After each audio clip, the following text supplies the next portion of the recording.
Okay. You Is just that tell me what better? you had. Yeah. Tell me what you had for breakfast. Tell me anything you want. I just had eggs for breakfast with a paper plate and plastic fork because I have packed all of the things. What, tell me about the move. Is it personal? Is it Uh, business? It's it's everything. it's person. Well, it's everything. We're building a house, and we're actually moving into an apartment for 6 months. We sold our house, our existing house, our original house, we'll call it, and the new house won't be ready until the fall. So we're moving on Friday into an apartment for 6 months and out of our house of 21 years. So it's really fun. It's fun. So You know what? fun. The whole thing. I actually do find stuff like that to be really fun. And I also find it a great opportunity to just purge and edit and get rid of things and Well, live with so much less. I'm kind of secretly looking forward to this apartment because it's 1,400 square feet. It's super small for us, and I can only take so much. And this move has been great because I have gotten rid of so many things. It's refreshing. It's a little refreshing. It How's actually that? is. It's liberating. It is liberating. I Mm-hmm. remember when we downsized and moved into our condo, the condo was stuffed. Like every drawer, every cupboard was stuffed. Yeah. I've gotten rid of so much since then.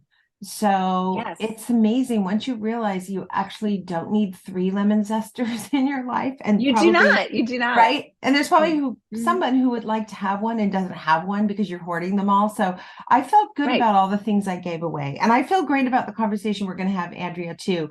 Thank you for jumping on this morning. If we hear hail or some Okay. atmospheric We'll deal with event it. behind you, we'll deal with it. But I said in the introduction that I was intrigued by any conversation that begins with, "Hey, I'd love to come on and talk to you about your worth and your value." So right away, I'm hooked. I'm in. And tell me what you meant by that statement. I met, so I think I coach female entrepreneurs, a lot of interior designers or people in the creative space. And there is such drama kind of around worthiness. And we could talk about this for 3 days. So there's this whole worthiness of you being worthy as a human. And then there's your business worth. And especially women, especially love to mesh the two together and create a lot of confusion and drama and guilt and all the things around it. And I'm a big proponent of coaching both your business and your life because I feel like they're so intertwined. And Yes. worthiness plays a huge role in your energy, time, and money that you put into your business or into your personal life. And if you don't have a good story around worthiness in your own head, then you're going to feel kind of yucky in both areas. Well, and you do have a story. You just maybe aren't aware of what it is, right? And I'm going to go out on a limb and Yes. I'm going to say most of us are not walking around thinking we're more valuable than anyone else in the world. And we don't have egos the size of the state of Texas.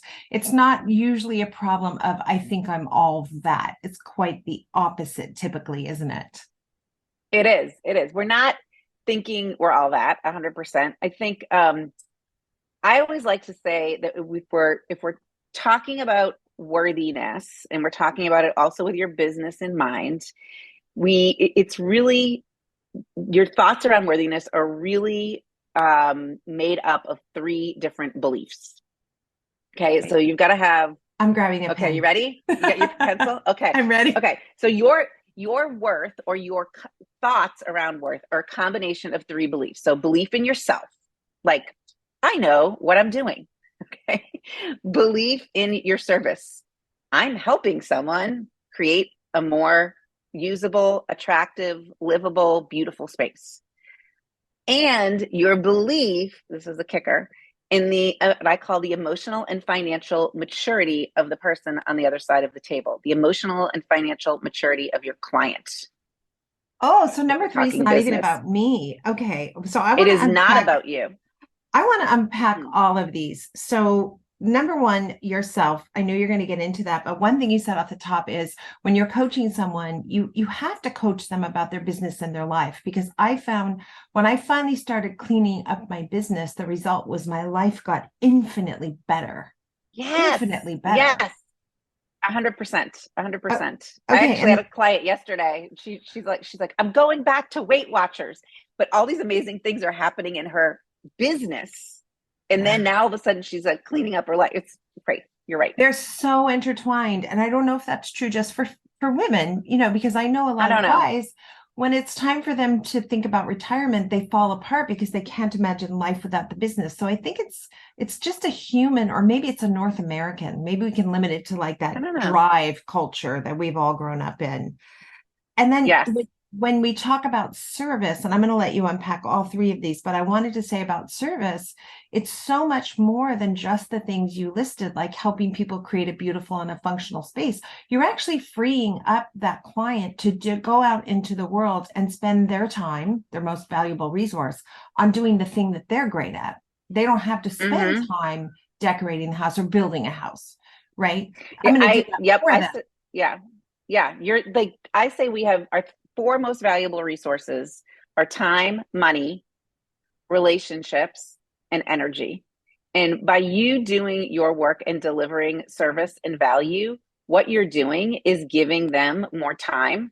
You're actually saving them money because you're helping them make decisions versus, you know, the correct, like we'll call it the right decision, or they're not, they can use their time to make more money doing other things versus stressing about which couch they should have.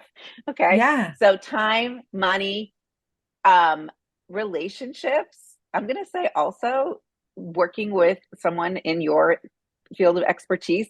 It's very helpful for a relationship because there's less arguing, or there's like a mediator on what we really want.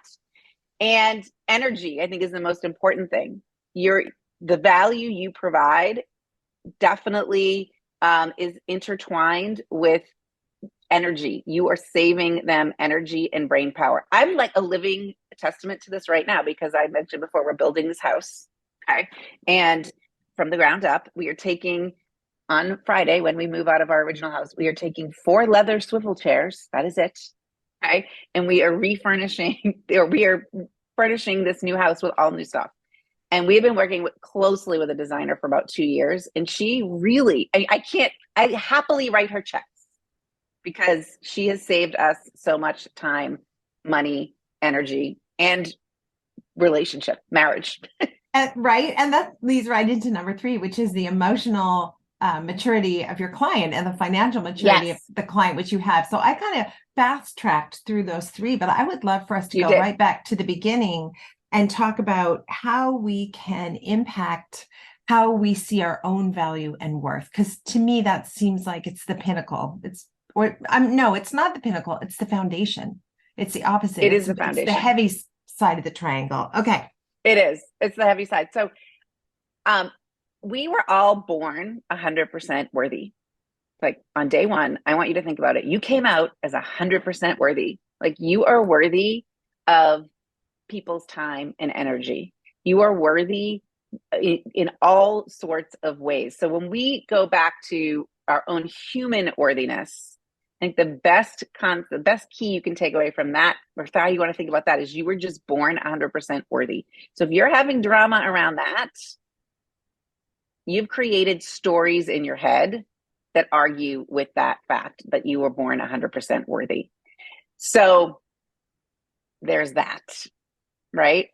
Well, Um, don't we, like, as we go through life, I kind of have a big, metaphorical suitcase. Every time I goof on something, every time I make a mistake, every time I miss the mark, I just add that to the bag that I carry around with me yes. into the world, right? Yeah, I call it a Santa sack. Okay, so you've got like your Santa sack over your shoulder, and you just throw all those things in there. It gets really heavy.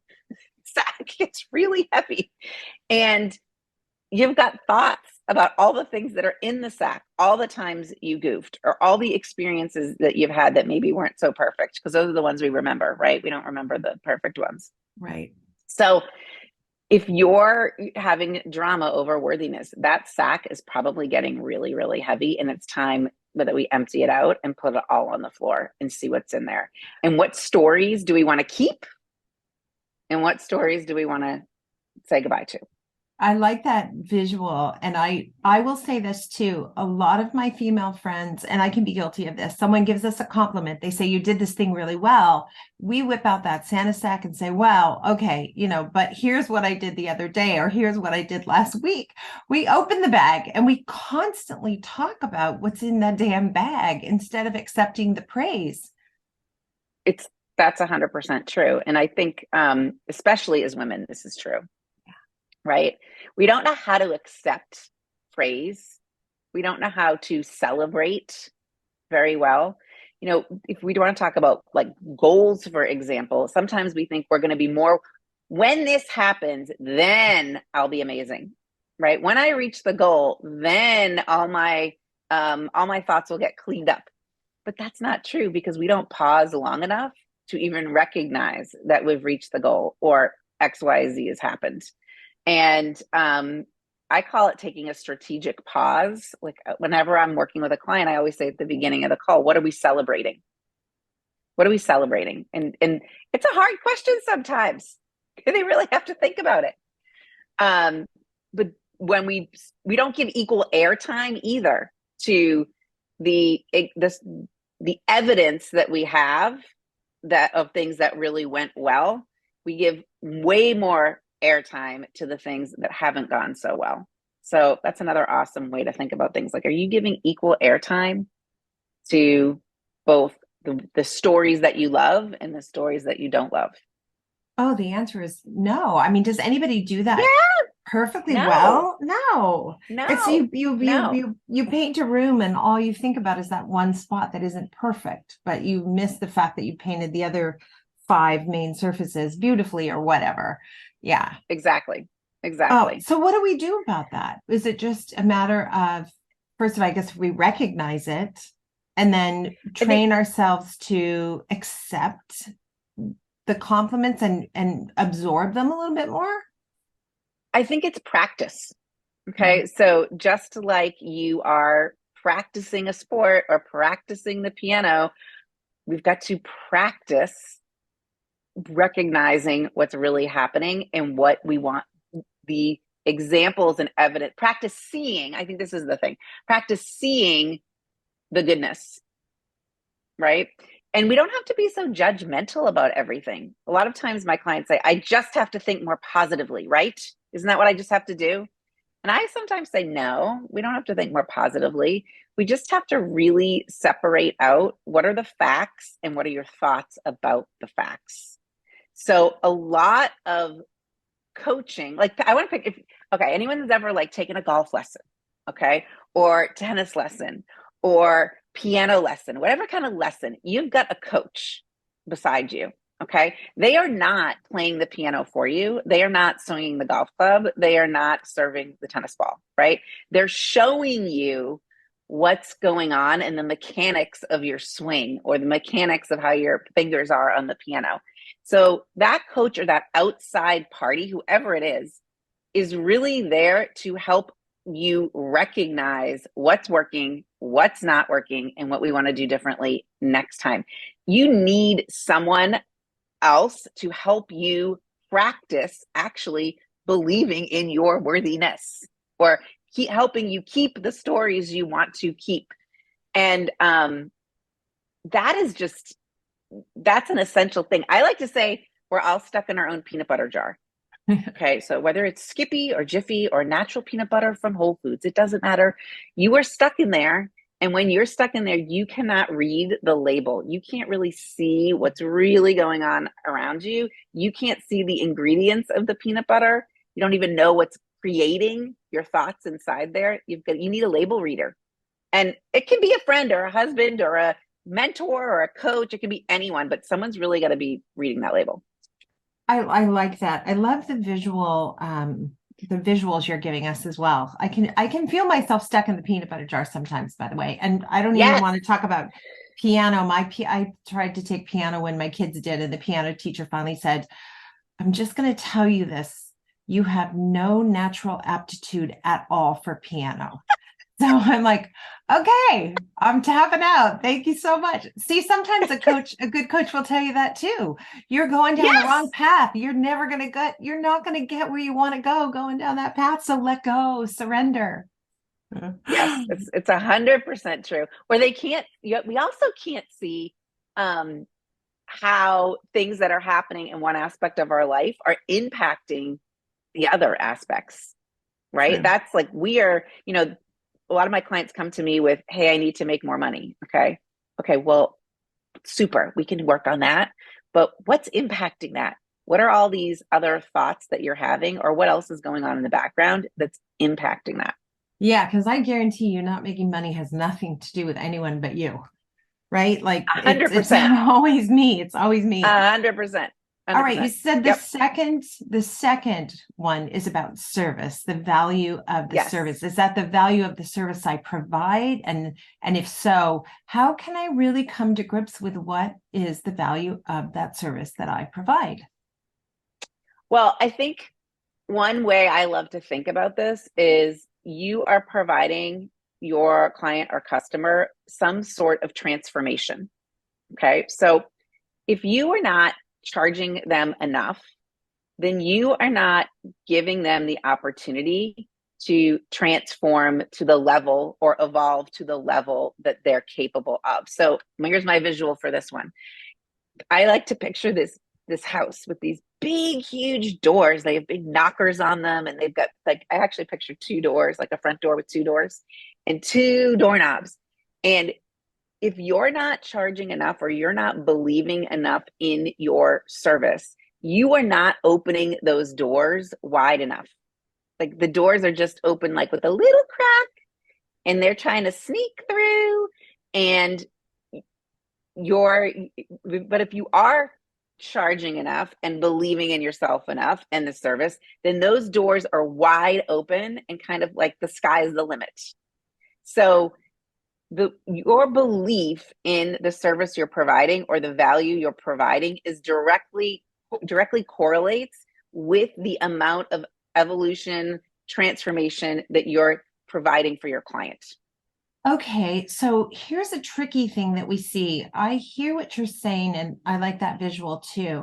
But often we see somebody providing total transformation, but still not charging for it.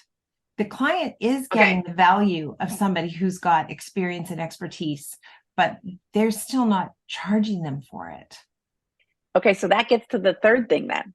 Okay, so Okay. the third thing is your belief in your belief. So, you as the provider, your belief in the emotional and financial maturity of your client. Yeah. Yeah. Okay, so when I'm writing my check to my designer, okay, I have enough, I think, hopefully, emotional and financial maturity to understand the value that she's providing. I totally 100% get it. And I'm happy with what she's charging because she's 100% worth it. But And can I ask a question about that though? yeah, She's yeah, not charging like pennies. I just want to make this point too to the audience. What you're paying is not insignificant, right? it She is doesn't have not. to We bill you we're fluffy amounts of dollars. She can bill you a big bill and you're still happy to pay it. I am still Yes. happy to pay it. And I would have to say if you're working with clients and you're hesitating to charge what you really want to charge, then you are not believing that that client is going to get it. And in fact, they might not get it. And there might be some pushback. But then is that the kind of client that you really want to work with? I mean, I literally this week just put a 75% down payment on all the furniture in our house for our new house. And our designer had a process that she walked us through and how we chose all of that. It was super simple and it made our lives a whole lot easier. And yet, were there things I'm like, I'm not sure how that's going to look, but I would just say, okay, but you know what? I trust her. I trust her. Right. Yeah. So I'm going to go. She's the professional. She's the expert. I have no reason to think that this isn't going to look great and amazing. So there's a level of maturity there on my part. And there's also a level of maturity on her part. So I'm guessing she doesn't really love working with people that are nickel and diming, especially if Right. we're talking a whole house. But so often what happens, I think, and you tell me what you think, is we confuse our own, as the design professional, our own emotional and financial maturity with that of the clients. And in some cases, Yes. the client has more. Ideally, if you don't have Yeah. sufficient, your client has Yes. more. And it took me understanding my own emotional and financial security to let my clients have theirs. Does that make 100%. sense? So yeah, so what's really happening is like there's a conflict sometimes between what you think you're worth and the belief in your own worthiness or your own value and your belief in the client's understanding of that. And it can go either way. Like it doesn't, you don't have to, right? So this is what I call cognitive dissonance.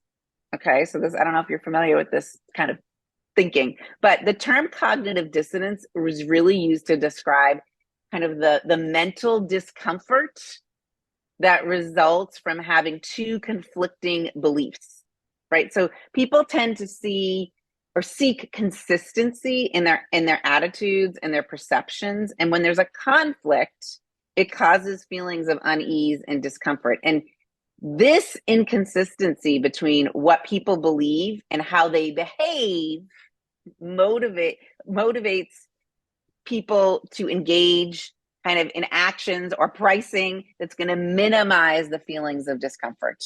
Right. Okay. Temporarily. So temporarily, right? We like attempt to relieve that discomfort in different ways. Like sometimes we try to explain away our pricing, right? Or what we're charging. We try to avoid new information. We try to reject someone's idea around something, right? So everybody experiences this cognitive dissonance in some degree, but that doesn't mean it's always easy to recognize. Yeah. So if you're feeling uncomfortable before doing something or making a decision, or you're trying to justify or rationalize things, or you're feeling embarrassed or ashamed about something, or you're experiencing like that guilt or regret, then there's probably cognitive dissonance going on.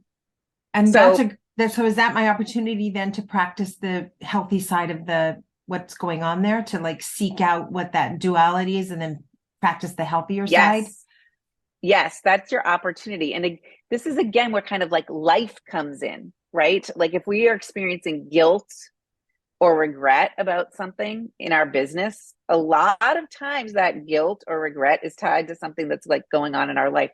I'm not spending enough time with my kids, or I'm not making enough money to make this worth it, Right. or I'm regretting all of the energy that I'm putting into my business versus my family. Mm-hmm. Okay. So that's another reason where when I create a business plan with someone, I always have in the back of my mind, what's going on at home? Like, is this going to fit into the puzzle? How do you feel about this whole thing? And, so it goes to like, how do I clean this up? Right? How do I clean up my thinking? Right. And it took me years to realize that the point of my life wasn't to serve my business, but the point of my business is to serve my life. Like I had it so Yes. backwards. So Yeah. backwards. Oh, So backwards. So there's ways to clean it up. Um, one way to clean up this drama is to really just get out of your client's wallet in your own bank account. Like honestly. get out of the wallet. Get out of the wallet. Well, let them have a Right? moment of sticker shock. So you mentioned Yeah. the double doors that you swing open, but you don't Yeah. swing open wide enough. One of the ways I think designers constantly sabotage themselves so that door is not able to open is by selecting an item for a client. Maybe it's a chandelier, let's say. You select an item and you see, oh my gosh, I'm making up a number, $5,000. My client won't pay $5,000. I'm going to have to go find her one for $2,000. You've robbed that client the opportunity to see the chandelier that might have been the very favorite feature of the whole house, right? And whether it's a Yes. $5,000 chandelier or a $20,000 chandelier, stop doing that. Let them say no. Let them have a moment of sticker shock and decide if they want to spend that money. I also think like about the lifetime value that you're providing. Okay, Yeah. there's a lifetime value of working with me. It is not the hourly value, and it's not the price of the chandelier, right? So it's really about, it's not just they're going to see that chandelier every day for the next 10 years. So there's a lifetime value of that I think we start to, we forget about as well. Yeah, let them, so get out of their wallet and think about, was number one. And number two would be, think about the lifetime value of working with you. I have this one client and we did a place for her in 1999. Wasn't even in the knots. It was in 1999 and I love her. And since then we've changed some pillows and we changed the lampshades. We've done a little fixing up, but I love to show that to clients and say, how long will this last? How long will this investment last? Here's my client from 1999. You tell me, does this look relevant? Does this look great? And they're like, wow, amazing. If you, right, like you have some tools in your arsenal that you can use to show clients your value and your worth and what you can provide. Be ready to do that.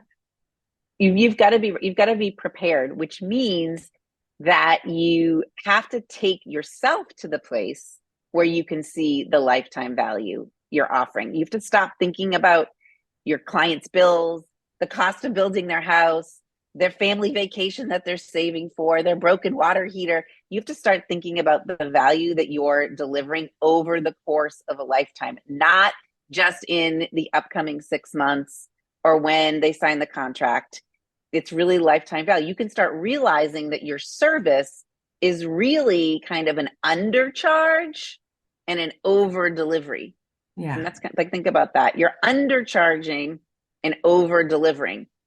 What you're putting out there in the world is an undercharge and an over deliver. And that takes the focus off of you, right? Which is what sometimes happens. And this creates this drama around worthiness, takes the focus off of you and puts it on the value you're giving. Or another way to think about it is the transformation you're providing. I love it. Oh my gosh. I think we could have this conversation forever. Will you come back on the show? We had other topics that we could get into, which would be so amazing. Andrea, we love to end every episode with what we call design intervention. And it's just a great piece of business advice. It doesn't have to be related to our topic. So one great piece of advice that I like to think about is be curious, not critical. Okay. So as relevant to our discussion today, curiosity is what is going to counter those thoughts that you have around worthiness. Being critical is not going to cut it if you're trying to counter your worthiness thoughts. So I always love to say, be curious and not critical. You're going to get way, way further, and you're going to allow yourself to, it's going to give you an opportunity to clean out that Santa sack too. Do I want this story? Do I not want this story? Yeah, I like that. Yeah. I want to see what's in my Santa sack and do some more cleaning out. I think that's really worthwhile. And that reminds me, a design intervention reminds me of yoga. When you go to yoga and you're in a pose and you're just in agony, the teacher will usually say something like, where is it interesting? Think about where this pose is really capturing your imagination, right? And then you feel different about what you're experiencing suddenly. Okay, that I go from like, this is killing me, I think I'm going to die, to like, okay, this is interesting. I wonder if my spine can go this way.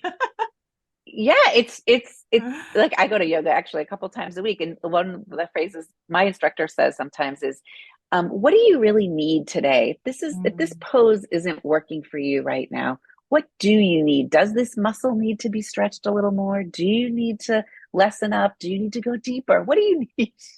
So that's be curious. What do I need? And I never ask myself that, right? On like walking around, you're not like, what do I really need? No, it's only in that moment when someone's prompting you. So prompt yourself, be curious. Yeah. And I have a tell. My tell is, I want a coffee. Whenever I think in the middle of a project or a job site, I want a coffee. I'm like, okay, what's going on? Something's happening right now, because I actually don't want a coffee. I don't really need a coffee. So what is happening right now that's making me want to seek this diversion? Oh. There's a thought. right? It's not the project. It's Yeah. not the people. It's not anything that's going on externally. Yeah. Okay. It's you and what's happening in your brain. I like to say your thoughts, it's like they're choices and it's like a tray of hors d'oeuvres. So there's a waiter walking around at a wedding and he comes up to you and he says, Kim, take one. Or he doesn't know your name. Kim, would you like one? Right? He says, would you like an hors d'oeuvre? And you look on the tray and you're like, oh, should I have the shrimp or the bruschetta or the spinach square? That's like a tray of thoughts. You get to Yeah. choose which thought you want to choose. Yeah. Oh, Yep. we'll leave you with that. That's great, great advice. Andrea, thank you so much. Good luck with the move. Thank you. It's exciting. I mean, it is exciting. It's a lot of work, as we all know, but it's very exciting. I'm looking forward to kind of starting a new chapter, it's transformational. Like we're starting a new chapter of our lives, right? It We're building a totally house, is. so we're moving. Yeah, It's when we did that, we moved into a condo downtown and we thought it was going to be like temporary. We had no desire to be condo people, but we just loved being downtown and the energy and everything. So we ended up abandoning the idea to get another house. We stayed in the condo. So who knows, right? Anything could happen. be curious. Be Like curious. imagine that it wasn't really like what you thought it was going to be. There you All go. right, Andrea, thank you so much. You're welcome.